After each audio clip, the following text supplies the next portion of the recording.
로마서 2장 16절, 23절, 28절, 29절 우리 함께 말씀을 읽고 계속해서 말씀을 묵상하도록 하죠. 저와 함께 16절부터 함께 읽어가도록 하겠습니다. 시작. 곧 나의 복음에 이른 바와 같이 하나님이 예수 그리스도로 말미암아 사람들의 은밀한 것을 심판하시는 그날이라.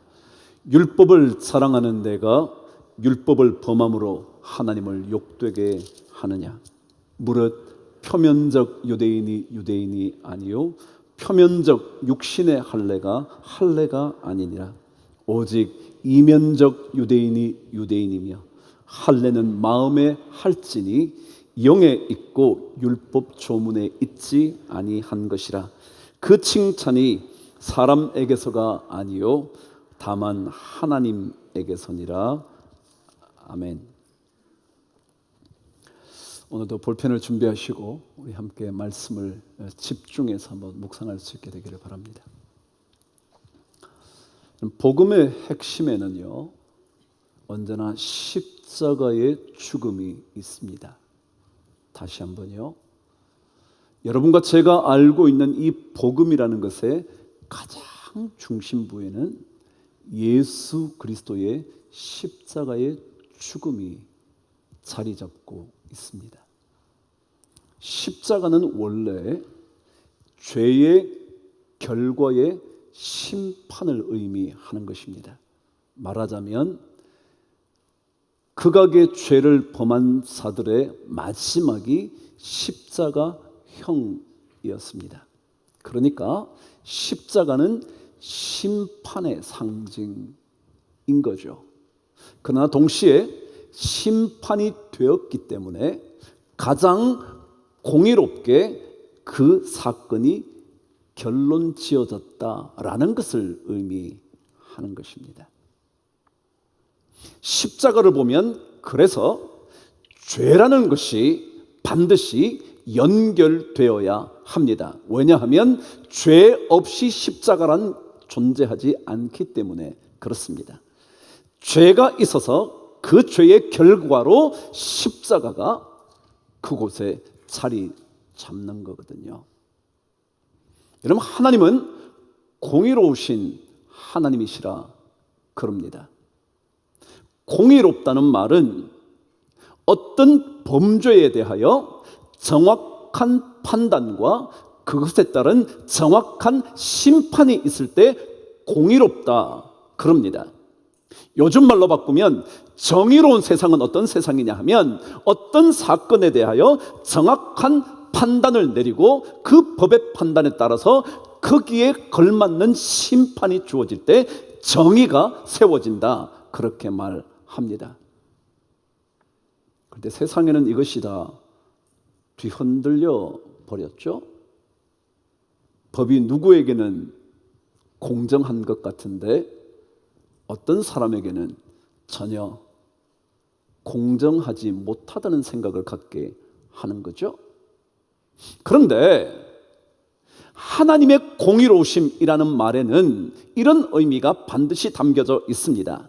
하나님께서 내리시는 판단과 하나님께서 내리신 심판은 너무도 정확해서 그렇기 때문에 하나님은 공의롭다라고 말할 수 있다라는 거죠.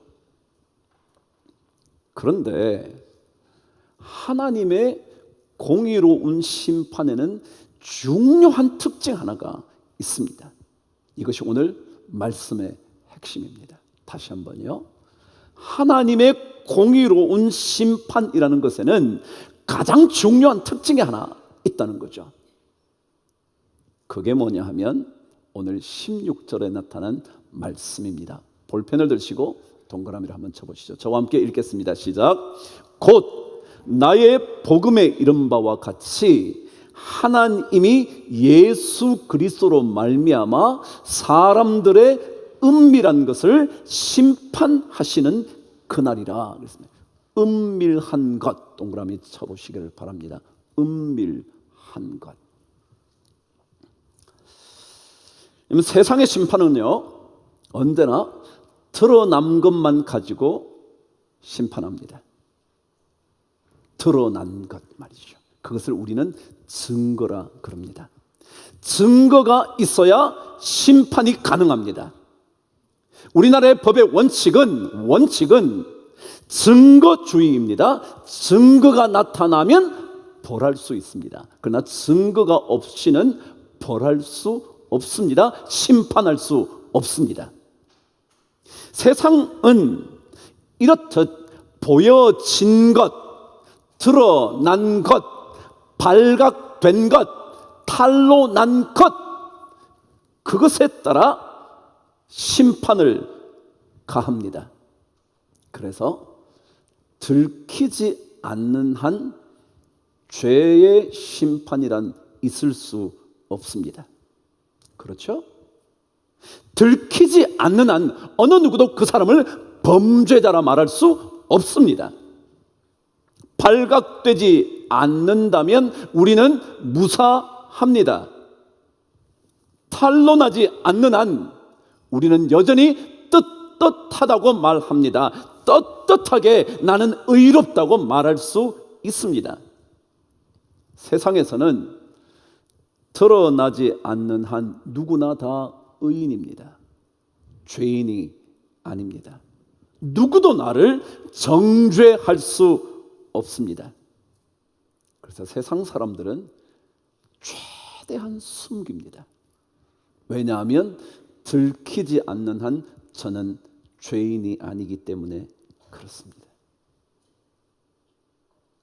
그런데 하나님의 심판은 들키지 않은 그것, 오늘 말씀에 의하면 은밀한 것을 심판하신다라는 겁니다. 이것이 하나님의 심판의 특징입니다.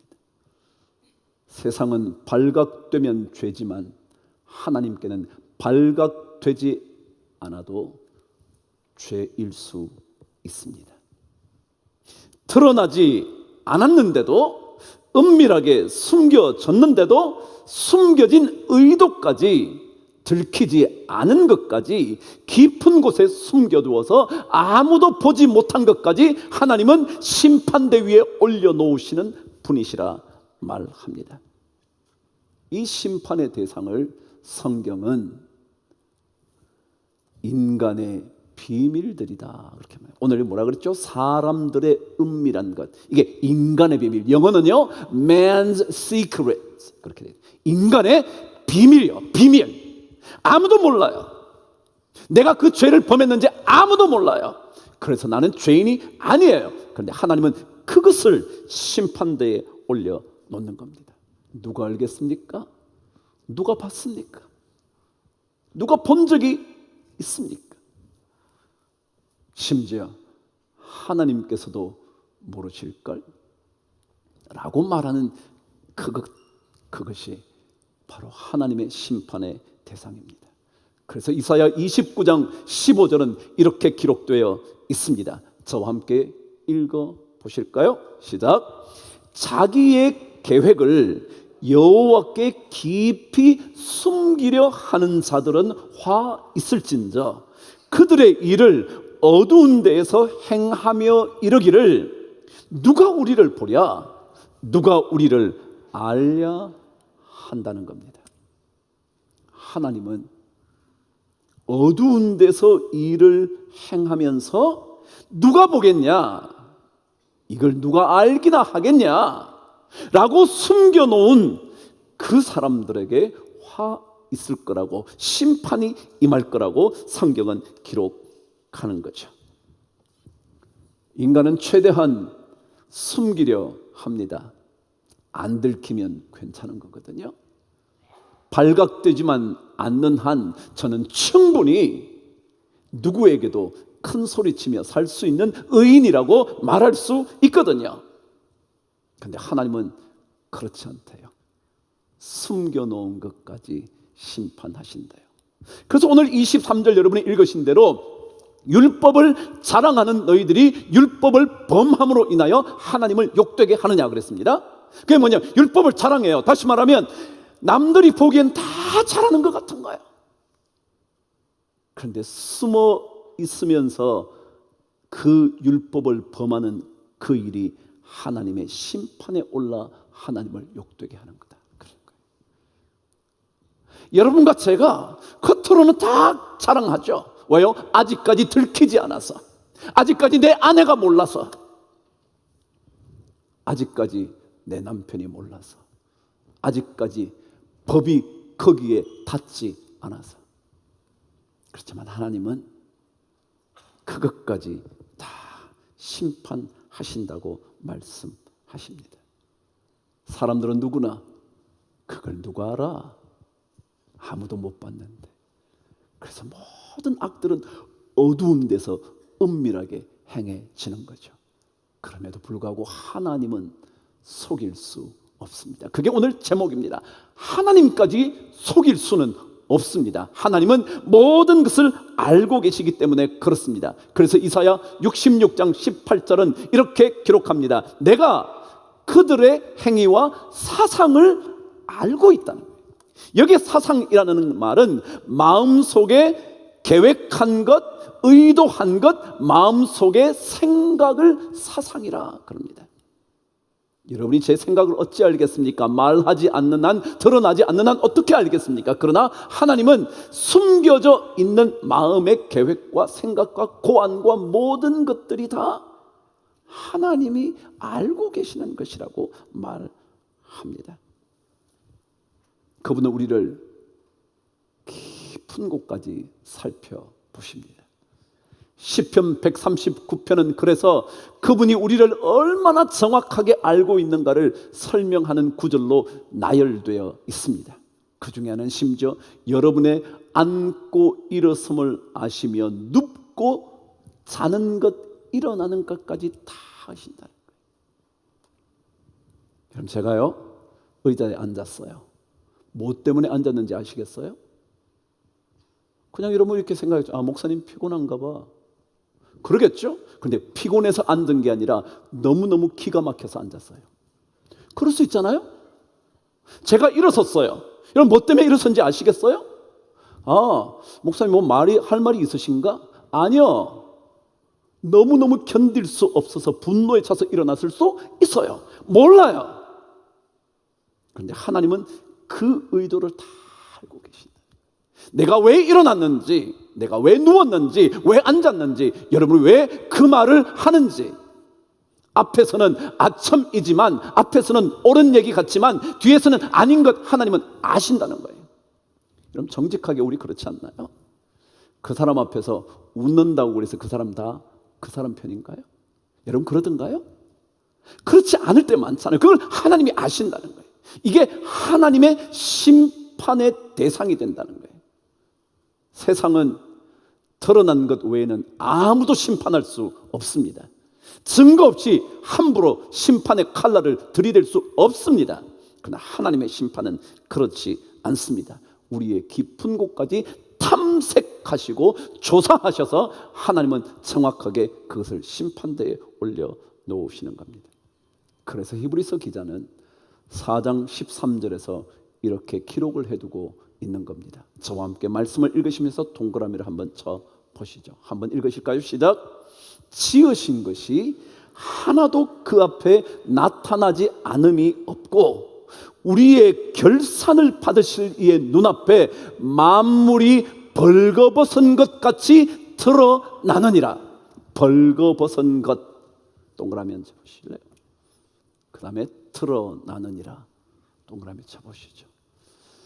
우리 하나님께는 마치 발가벗겨진 것처럼 아무것도 숨길 수 없이 다 드러난다는 거예요. 남들은, 세상은 보지 못하면, 들키지 않으면, 그리고 확인하지 못하면, 아니 증거를 들이대지 못하면 아니라고 말할 수 있을지 모르지만 하나님께는 절대로 그럴 수 없다는 거예요. 지으신 것이 하나도 하나님 앞에 나타나지 않음이 없다고. 언제인가 여러분과 저의 인생에 결산이 있을 때 우리는 모든 것이 하나님 앞에 벌거벗은 것처럼 드러날 수밖에 없는, 조금도 숨길 수 없는. 그래서 신앙인들은요 두려운 마음으로 사는 거예요. 신앙인은 하나님 앞에서 두려워 떨며 사는 거예요. 왜냐하면 우리의 속까지 주님은 정확하게 들여다보시기 때문에 그렇죠. 그분 앞에서 숨길 수 있는 것은 하나도 없거든요. 남들은 몰라요. 남들은 제가 어두운 곳에서 행한 것을 아무도 알아차리지 못해요. 그래서 저 사람이 괜찮다고 말해요. 그 사람 괜찮을 거라고 생각해요. 그러나 하나님 보시기에는 그렇지 않을 수 있어요. 악한 행동만이 아니라 드러나지 않은 악한 생각과 의도까지 하나님은 깊은 곳에 숨겨진 욕망까지 정확하게 드러내시는 거죠. 왜 사람들이 하나님을 믿기 어려운 줄 아세요? 하나님을 만나면 자신의 죄악이 드러나게 되거든요. 이걸 알거든요.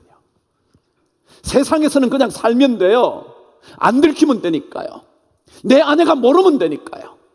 그런데 하나님 앞에서는 그럴 수 없는 거예요. 하나님 앞에서는 도저히 숨길 수가 없거든요. 그걸 사람들이 아는 거예요. 그래서 하나님 믿기가 어려운 거죠. 그래서 믿음의 삶을 산다는 것은 자신의 죄악을 자꾸 발견하게 되는 겁니다. 마치 주님께서 간음한 여인 그를 향하여 돌을 든 사람들에게 주님께서 한 말씀만 던지고 나자 모든 사람이 돌을 내려놓기 시작하는 거예요. 왜냐하면 자기 죄가 깨달아지는 거거든요. 예수님을 만나면 죄가 깨달아지는 겁니다. 죄가 자꾸 보이는 겁니다. 옛날에는 보이지 않았는데, 옛날에는 볼 필요조차 없었는데, 그런데 점점 더 죄가 자꾸 눈에 들어오기 시작하는 겁니다. 그 죄 때문에 우리에게 구원의 길이란 있을 수 없다는 것을 깨닫고 주님을 찾게 되는 것, 이게 믿음이라는 거예요. 여러분과 제가 스스로를 의롭다 말할 수 없는 이유는 하나님이 우리를 살펴보시니까 숨을 수가 없어서. 그런데 숨지 못하는 죄악 때문에 우리는 어찌할 바 모를 때 그 공의로우신 하나님께서 십자가를 통하여 심판을 다 끝내셨기 때문에 우리가 그분 앞에 서는 거예요.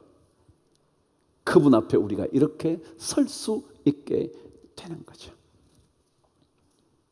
신약 성경 사도행전 5장에는 아나니아와 삽비라의 얘기가 기록되어 있습니다. 모르시는 분 없지 않겠습니까? 남들에게 인정받고 싶었던 그들이 그들의 재산을 팝니다. 그리고는 사도들 앞에 내어놓습니다. 사도들이 묻습니다. 이것이 전부다냐고. 그렇다고. 그래요. 아무도 안 본 이상은 그것이 전부다인 줄 알지 누구도 모를 겁니다. 그런데 베드로가 하나님의 성령의 역사함을 받는 그가 이렇게 말합니다. 아나니아야, 어찌하여 사탄이 내 마음에 가득하여 내가 성령을 속이고. 여러분, 성령을 속일 수 있나요? 없습니다.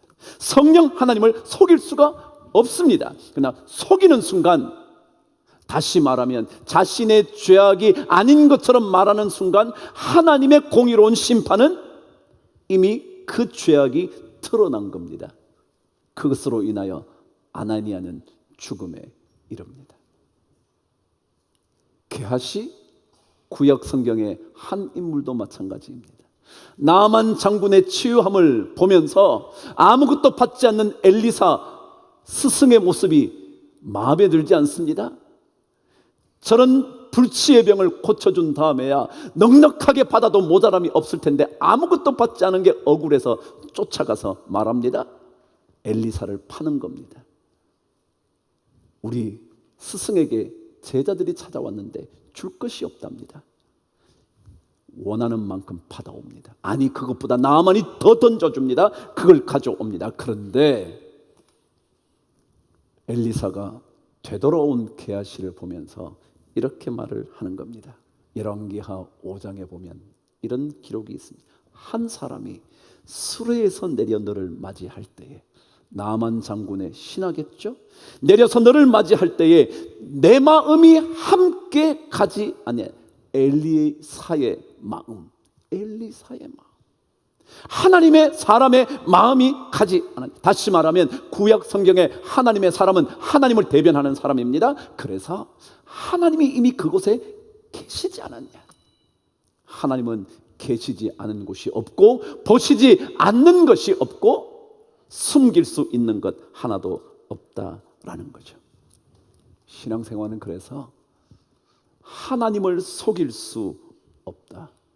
하나님은 결코 속지 않으신다.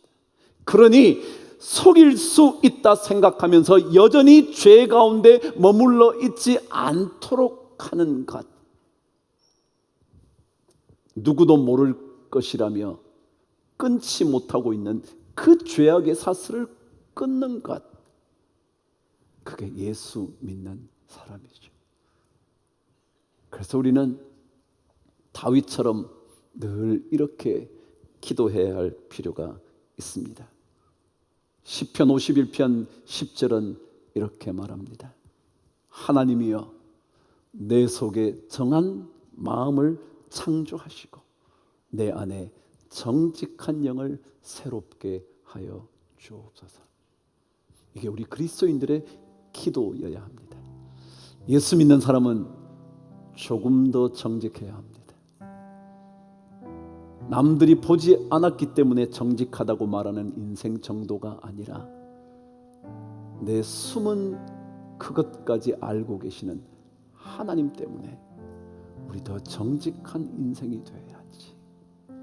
그래서 그 의로운 삶으로 말미암아 세상에 빛을 비추는 그 인생이 바로 그리스도인의 인생이거든요. 사람은 어느 누구도 자신을 구원할 수 없습니다. 왜냐하면 숨겨진 죄악이 많아서. 남들은 의인이라고 말하지만 우리는 절대 의인일 수 없어서 십자가의 심판으로 우리의 죄악을 결산해 주신 예수 그리스도, 그분이 계셔야 우리는 구원을 얻을 수 있다는 거예요. 이게 바로 하나님의 공의로우신 복음의 역사죠. 우리 모든 성도들과 함께 이 믿음의 길, 결코 숨길 수 없는 줄 알고 주님 앞에 정직한 영을 사모하며 사는 그 길을 우리 모두가 잘 걸어갈 수 있게 되기를 주님의 이름으로 축복합니다.